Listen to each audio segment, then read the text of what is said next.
Netflix पे नीरज पांडे की एक फिल्म आई घूसखोर पंडित। नीरज पांडे बड़े निर्देशक हैं। इसके पहले वेडनेसडे, वर्दी और अभी हाल में आई फिल्म में तस्करी नीरज पांडे ने बनाई है और अक्सर लोग उनकी तारीफ करते हैं फिल्मों को लेके। लेकिन इस बार जो उनकी फिल्म आई घूसखोर पंडित, उसको लेकर वो रिलीज होते ही विवादों में घिर गई। और अब जो घूसखोर पंडित को लेकर जो विवाद है, उस पर मायावती भी कूद गई। उसके पहले मानवाधिकार आयोग की नोटिस भी फिल्म को मिल चुकी है। कहा जा रहा है कि खास तरह से जिस तरह से ब्राह्मणों को इसमें घूसखोर या उनके व्यक्तित्व को जिस तरह से दिखाया जा रहा है, जो विद्युता के एक तरह से जोड़ा जाता है, उसकी जगह पे घूसखोरी से जोड़ा। एक तरह से फिल्म एक तरह से जाति विशेष का अपमान है। इसमें मायावती ने भी टिप्पणी की है और कहा है कि ये पूरी फिल्म जो है वो जाति सूचक इसमें शब्द का प्रयोग किया गया है और अपमानजनक शब्द का प्रयोग किया गया है। इस पूरे विषय पर बात करने के लिए आज हमारे साथ वरिष्ठ समाजवादी चिंतक दीपक मिश्र जी हैं। जब देश में समाजवाद की चर्चा होती है तो दीपक जी की चर्चा होती है। और एक तरह से आज जो समाजवाद पे जितने भी जिस तरह के पूरे डिबेट है, उसके ध्वजवाहक विचारक हैं। दीपक मिश्र जी, आपका बहुत बहुत स्वागत है। धन्यवाद रुपेश जी। अब जो बहुजन समाज पार्टी है, एक तरह से ब्राह्मण समाज पार्टी बन गई है। मायावती जी बार बार कह रही हैं कि किसी भी पॉलिटिकल पार्टी में ब्राह्मणों को सम्मान नहीं मिल रहा। और तो मैं इसको थोड़ा एक तो शुरू करना चाहूंगा कि इस तरह की फिल्मों पे टिप्पणी, चूंकि आप फिल्मों पे भी आपकी नजर होती है। मनोज बाजपेयी ने कहा है कि मनोज बाजपेयी का भी इस पे स्टेटमेंट आया। उन्होंने कहा कि इस तरह की फिल्में जो बन रही हैं और इसमें अगर पब्लिक का कंसर्न है, लोगों का कंसर्न है, तो इस तरह की फिल्मों के उस कंसर्न को समझा जाना चाहिए। लेकिन मैं इस पे पॉलिटिकल टिप्पणी जो मायावती जी का आई है, उस पर आपका विचार जानना चाहूंगा। क्या वाकई ब्राह्मणों को किसी दूसरी पॉलिटिकल पार्टी में सम्मान नहीं मिल रहा है? क्या खासकर यूजीसी के बाद जिस तरह का परिप्रेक्ष्य है, उसके तहत मैं थोड़ा समझना चाहूंगा इसको। देखिए रुपेश जी, पहले तो स्पष्ट कर दूं कि श्रद्धेया मायावती जी को इस तरह से अचानक, अनावश्यक, अतिरंजित वक्तव्य देने की आवश्यकता नहीं थी। जब कोई राजनीतिक व्यक्ति, कोई माने कोई, मैं लोहिया, जयप्रकाश, गांधी, चंद्रशेखर आजाद, भगत सिंह, सुभाष जैसे राजनेताओं की बात नहीं करता, सत्ता की दौड़ में शामिल कोई भी राजनीतिक व्यक्ति जब किसी चीज को अतिरेक के साथ करता है तो कुछ न कुछ होता है जिसकी पर्दादारी होती है। चलिए, मायावती जी ने बोला, अच्छी बात। आज मायावती जी के बाद नंबर 2 आदरणीय सतीश मिश्रा जी नहीं है। उनके वो भाई हैं जिन्होंने पिछला राजनीतिक काम कब किया था उन्हें खुद नहीं पता होगा। उनका वो भातृज है जो सलीके से बहुजन नायक शब्द भी ठीक से लिख ले, मुझे उस पर भी संदेह है जी। उन्हें ये भी नहीं पता होगा उनके भातृज को कि बाबा साहब आम्बेडकर, बाबा साहब सतपाल में क्या फर्क है। खैर छोड़िए, वो इन बातों में जाना डिबेट को डाइवर्ट करना है। जहां तक मैं समाजवाद से पहले जोड़ूंगा, फिर समाजवादी पार्टी से ब्राह्मणों के सम्मान के साथ जोड़ूंगा। ब्राह्मण माने चाहता हूँ, मैं आपको थोड़ा बीच में एक तो ये कि आप नेताजी के साथ भी आपने काम किया, समाजवादी पार्टी के साथ आपका अपना जुड़ाव रहा। आज भी आप समाजवादी पार्टी से कहीं ना कहीं वैचारिक तौर पर लेवल पे, हालांकि आप कुछ वर्षों के लिए आप अवकाश पे हैं राजनीति से। मैं थोड़ा इसको भी समझना चाहूंगा, नेताजी का ब्राह्मणों को लेके जो आज पूरी की पूरी राजनीतिक जिस तरह का डिबेट है, उसमें नेताजी ब्राह्मणों को लेकर किस दृष्टि से देख रहे थे, किस तरह से पूरी ब्राह्मण जो डिस्कोर्स है उसको कैसे देख रहे थे? देखिए, मैं सबसे पहले आपको बता दूं, तमाम किंतु परंतुओं के बावजूद भी नेताजी का जो समाजवाद में आस्था थी उस पर कोई संदेह नहीं किया जा सकता। ठीक है, सत्ता की सियासत की अपनी मजबूरियां होती हैं, अपने रंग होते हैं, लेकिन इसके बावजूद भी नेताजी प्रतिबद्ध, प्रबल समाजवादी थे, हैं, और भविष्य में भी उनकी ख्याति ऐसी ही अक्षुण्ण रहेगी। नेताजी की पार्टी जो बनी जिसके अध्यक्ष नेताजी थे, जानते हैं? मूलतः वह पार्टी ज्ञानेश्वर मिश्र की पार्टी थी, रमाशंकर कौशिक की पार्टी थी, ब्रजभूषण तिवारी की पार्टी थी। ये चुनाव हार भी जाते थे तो नेताजी ने राज्यसभा भेजते थे, और बड़े कास्ट पर बड़े से बड़े पूंजीपति को किनारे करके, बहुत बड़े से बड़े जातिवादी नेता को भी किनारे करके नामित होते थे बाबा जनेश्वर, योग्य, विद्वान, प्रतिबद्ध समाजवादी, ब्रजभूषण तिवारी, रमाशंकर कौशिक, ये सारे बड़े नाम हैं। हमें देख लीजिए, हमें बौद्धिक सभा का राष्ट्रीय अध्यक्ष सरकार चरम पर थी उस समय बनाया गया था। तो नेताजी का एक स्वाभाविक आकर्षण जन्मना और कर्मणा दोनों ब्राह्मणों के प्रति था, और होता भी क्यों नहीं। इस मुल्क में पहली बार समाजवादी संगठन अखिल भारतीय स्तर पर जानते हैं किसके नेतृत्व में बनी थी? 1928 8 सितंबर, चंद्रशेखर आजाद। जन्मना पंडित थे, तिवारी थे। सोशलिस्ट पार्टी का जो पहला ड्राफ्ट बना था, जानते हैं किसने बनाया था? 1934 में जी, महापंडित राहुल सांकृत्यायन। और ये भी बता दें, सोशलिस्ट पार्टी के अध्यक्ष कौन थे? श्रीधर महादेव जोशी। चलिए हालांकि ये जो भी नाम मैं ले रहा हूं, इन्हें जाति खेमों में बांटना, इनके महान उदार विराट व्यक्तित्व को लांछित करना, मैं अवमूलित करना भी नहीं कह रहा हूं, मैं उन्हें सीमित करना भी नहीं कह रहा हूं, मैं उन्हें लांछित करना कह रहा हूं। फिर भी ये सब जन पंडित थे। तो जो नारा लगा पिछड़े पावे 100 में 60, सोशलिस्टों ने बांटी गांठ, इसके अध्यक्ष जानते उस समय कौन थे? कोई पिछड़ा नहीं था, कर्पूरी ठाकुर नहीं थे,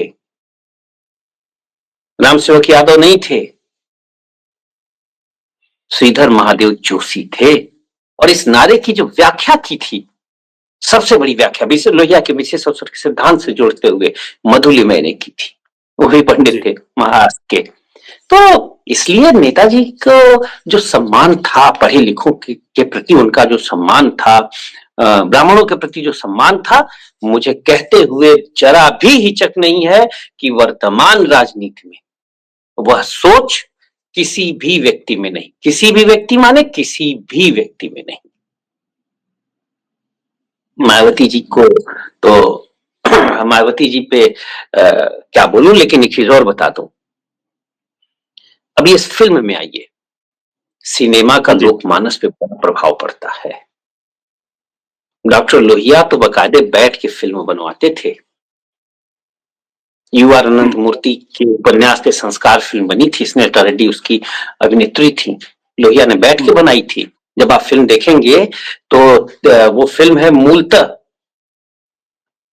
कन्नड़ में, लेकिन उसके फिल्म आते ही पर्दे पे पहले ऊपर लिख के आता है राम मनोहर लोहिया चित्रपट, हिंदी में लिख कर आता है, फिल्म कन्नड़ की। लेकिन चलिए, तो सिनेमा का लोकमानस पे असर पड़ता है उतना ही जितना साहित्य का।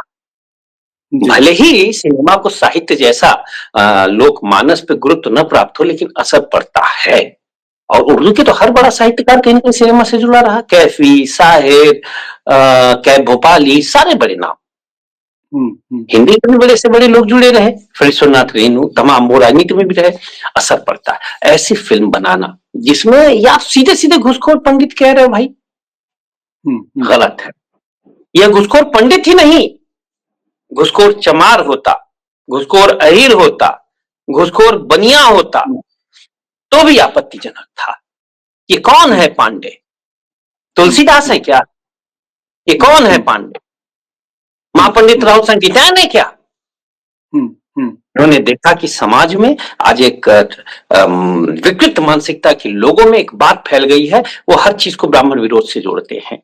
तो उन्हें सोचा कि चलो 2027 के ये विक्षुब्ध व्यापारी आदमी है, उसको लगा कि हम एंटी ब्राह्मण कोई चीज मसाला फेंकेंगे और मसाला फेंकेंगे और हमारा वो क्या कहते हैं कि इसका दाम हमें मिल जाएगा। तो ब्राह्मण है ही नहीं। ब्राह्मण क्या है? ब्राह्मण यह है जो अपने को सशक्त करे, तो साथ साथ अपने साथ साथ सबको लेकर सशक्त करे, राष्ट्र को जगाए। वयम राष्ट्र जागृयाम पुरोहिता, ये है ब्राह्मण, ये ब्राह्मणत्व है। जी, तो तो ऐसा पहली नहीं बात तो लगता है कि इस फिल्म पे रोक लगने जाएगी, मैं इसकी मांग करता हूं। जी, और भाई प्रसून जोशी जो प्रमाणन बोर्ड के अध्यक्ष हैं, मैं उनसे बात करूंगा, उनको चिट्ठी लिखूंगा। मॉरिशस में में हमारी मुलाकात हुई थी, अच्छी दोस्ती है हमारी उनसे। उनसे मांग करूंगा कि इस फिल्म को तत्काल इस तरीके से प्रतिबंध करें कि भविष्य में ऐसी कोई पुनरावृत्ति कोई हिम्मत न जुटा सके, एक चीज। और दूसरी चीज, मैं फिर कह रहा हूं, यह घूसखोर पंडित होता है इसलिए मेरी आपत्ति है। और अगर ये घूसखोर भूमिहार, घूसखोर ठाकुर, घूसखोर यादव, घूसखोर दलित कुछ भी होता, कोई समूह घूसखोर नहीं होता है, समूह का व्यक्ति घूसखोर होता है। कोई समूह, मैं फिर कह रहा हूं, तो आप सामूहिक वृत्ति का सम्मान कीजिए। और 2027 के पहले ये जो मंडी लगी है, खासकर जिस तरह से मायावती लगातार अपीच कर रही हैं, एक तरह से ब्राह्मणों को अपने साथ लेके आना चाहती हैं। भारतीय जनता पार्टी के यूपीसी के बाद जो है ब्राह्मण जिस तरह से सड़क पे दिखा, उसमें एक तरह से समाजवादी पार्टी भी मूक उस पूरे के पूरे घटनाक्रम की साक्षी बनी और एक तरह से नैतिक समर्थन भी दिया। एक तरह से कहा जाए तो समाजवादी पार्टी का यूजीसी पे एक नैतिक समर्थन था। आप इस पे ज्यादा बेहतर बता पाएंगे। मैं देख रहा हूँ ब्राह्मण कहाँ खड़ा है, या आप समाजवादी पार्टी के बारे में सवाल करूं कि ब्राह्मणों को लेके क्या स्टैंड है, आपको क्या समझ में आ रहा है? अगर एक आउटसाइडर्स के तौर पे भी देखें, एक साथी तौर से भी देखें, तो किस तरह से देख रहे हैं इस पूरे घटनाक्रम को? देखिए, मैं एक चीज आपको बता रहा हूं, ये सही है कि यूजीसी के बाद सवर्णों में सिर्फ ब्राह्मण नहीं, मैं फिर कह रहा हूं, सवर्ण का मतलब सिर्फ ब्राह्मण नहीं। सवर्ण मतलब ब्राह्मण क्यों आप लेते हो भाई? में एक आक्रोश भाजपा के प्रति बढ़ा है, और इसमें भाई अखिलेश का जो रुख था यकीनन प्रशंसात्मक था। एक जो धैर्यवान राजनीतिक नेता का होना चाहिए वो था। लेकिन समाजवादी खेमे में ही कुछ लोग ऐसे हैं जिनको समाजवादी आंदोलन का इतिहास नहीं पता, समाजवाद की समावेशी संस्कृति नहीं पता, वो इसको अनावश्यक रूप से जाति की पटरी पर ला रहे हैं।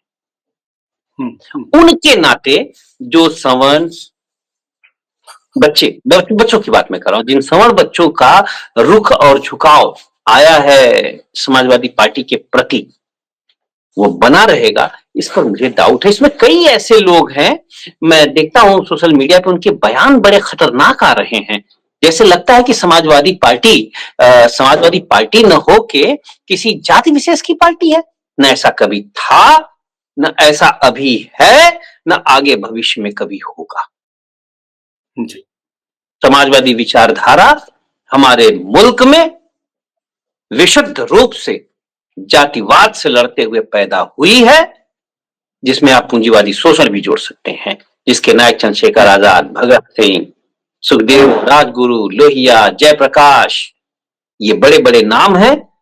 तो थोड़ा सा मैं समाजवादी पार्टी के नेतृत्व से आग्रह भी करूंगा कि एक सवाल मैं जोड़ दे रहा हूं, आप उसको अभी उत्तर दे दें। नेताजी से जो ट्रांजिशन हुआ अखिलेश जी की तरफ, उसमें समाजवादी पार्टी का जो पूरा नजरिया है ब्राह्मणों के प्रति, क्या आप उसमें कोई बदलाव देख रहे हैं? देखिए, मैं इधर सार्वजनिक रूप से मैं स्वीकार करता हूं कि इधर अखिलेश जी से मेरी जो मुलाकातें हुई, चर्चाएं 1-2 घंटे भले हुई हों, लेकिन व्यवहारिक राजनीति पे नहीं हुई। तो जब मेरी रुपेश जी से की पत्रकारिता पे रुपेश जी से बात हुई ही नहीं, तो मैं कैसे बता सकता हूं कि हाँ, कहने जरा नहीं कि वह जनेश्वर मिश्र का शिष्य है, ब्रह्मसन तिवारी, रमाशंकर कौशिक, दीपक मिश्रा जैसे लोगों के साथ वह राजनीति का बीच प्रस्फुटित वट वृक्ष बना है। तो कैसे मान लूं कि वह ब्राह्मण विरोध? ये सही है कि पार्टी में कुछ ऐसे लोग हैं, जैसे एक आए थे महापुरुष भाजपा से, उसके पहले बसपा से, लगे थे राम और तुलसी जी, मौर्य, कोई मौर्य, हाँ, स्वामी मौर्य। तो मैंने उनके खिलाफ सार्वजनिक रूप से भत्सना किया, बयान दिया, समाजवाद से खारिज किया, और अखिलेश जी नैतिक रूप से मेरे साथ थे। ठीक बात। नैतिक रूप से, मैं सार्वजनिक रूप से आज ये बात आपके चैनल पे मैं सार्वजनिक रूप से कह रहा हूं, जब मैंने उनको खारिज किया समाजवाद से, कई लोगों ने उनसे मेरी शिकायत भी की थी, जो मुझे पता है। तो ऐसा नहीं है अखिलेश जी, ठीक है सत्ता की राजनीतियों की अपनी मजबूरियां होती हैं, उन मजबूरियों के बावजूद भी अखिलेश जी में समाजवाद के तत्व और अंश अंतर्निहित हैं, वरना हम जैसे लोग उनके कभी साथी नहीं होते, जिन्हें सत्ता प्रसूत संपत्ति और संपत्ति प्रसूत सुविधाओं का रिंच मात्र लोभ नहीं है। तो रुपेश जी एक चीज ध्यान रखिए कि मायावती जी का यह बयान भरमाने वाला है, और मुझे तो लगता है कि इस बयान में कहीं न कहीं हमारे संघ और भाजपा के साथियों का कुछ न कुछ जो बंद पर्दे की यारियां होती हैं ना, वो है। ठीक बात है दीपक मिश्र जी, इस भाजपा से नाराज होगा। उत्तर प्रदेश में बाइपोलर, एक बात और कहते, उत्तर प्रदेश में बाइपोलर चुनाव है, कहीं नहीं मायावती जी हैं, कहीं नहीं कोई जी हैं। एक तरफ भाई अखिलेश और दूसरी तरफ भाजपा। कोई भी भाजपा से नाराज होगा अखिलेश जी के पास आएगा, और कोई भी अखिलेश जी से नाराज होगा भाजपा में जाएगा। तो अगर सवर्ण नाराज होगा भाजपा से तो किसकी तरफ जाएगा? इसलिए अब भाजपा सीधा आक्रमण करने की बजाय इसको कहते हैं कि अप्रत्यक्ष वार, फ्रंटल अटैक कर रही है वाया मायावती जी। और ये मायावती जी वही हैं गोधरा कांड के बाद गुजरात गई थी, क्या बोली थी, वो इतिहास अभी भी वर्तमान है। तो मायावती जी को वोट देना, घुमा के भाजपा को वोट देना है। तो कुछ सवर्णों का, कुछ ब्राह्मण्स का, कुछ भूमिहारों का, कुछ बनियों का, मैं तो कभी इस तरह की बातें करता नहीं, लेकिन अब आपने मजबूरी में मुंह खुलवा दिया तो क्या करें। और कहते हैं ना कि मित्र के लिए पाप भी होता है, आप मित्र हैं, आपके लिए भी ये पाप कर ही रहा हूं, पीछे भी कई पाप किए, फिर कह रहा हूं इस देश को बचाइए। हमारे पूर्वजों ने फांसी के तख्त पर खुद को झुलाया था, इसलिए कोई पंडित ने, ठाकुर, कोई नेता, हम जी। दीपक मिश्र जी का हमसे संपर्क खत्म हो गया, संभवतः इंटरनेट की कनेक्टिविटी या कोई दूसरी वजह होगी, बीच बीच में भी आवाज कट के आ रही थी।